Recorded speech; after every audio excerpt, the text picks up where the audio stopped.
বাংলাদেশ সচিবালয়ের অগ্নিকাণ্ডের পর আওয়ামী লীগ তাদের ভেরিফাইড ফেসবুক পেজে একটি স্ট্যাটাস দিয়েছেন। সেখানে আওয়ামী লীগ বলছে, এমন একটি গুরুত্বপূর্ণ স্থাপনায় ভয়াবহ অগ্নিকাণ্ডের ঘটনা কোনোভাবেই সাধারণ দুর্ঘটনা বলে মেনে নেওয়া যায় না।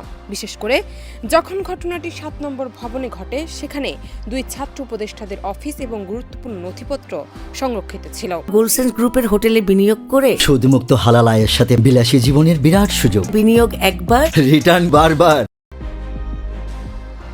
৬ ঘন্টা ধরে ৮টি মন্ত্রণালয়ের অংশ পুড়ে ছাই হয়ে গেলেও দায়িত্বপ্রাপ্ত উপদেষ্টারা সেখানে আসেনি বলে অভিযোগ করেছে আওয়ামী লীগ।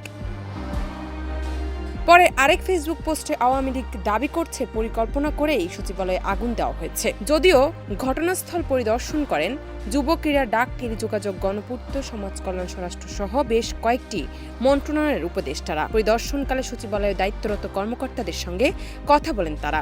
ঘটনাস্থল পরিদর্শন করেছে নৌবাহিনী, সেনাবাহিনীও।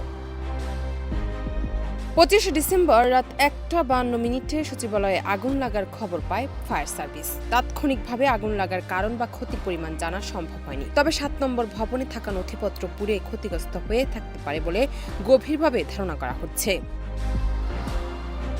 জান্নাত নিপু, দেশ রূপান্তর।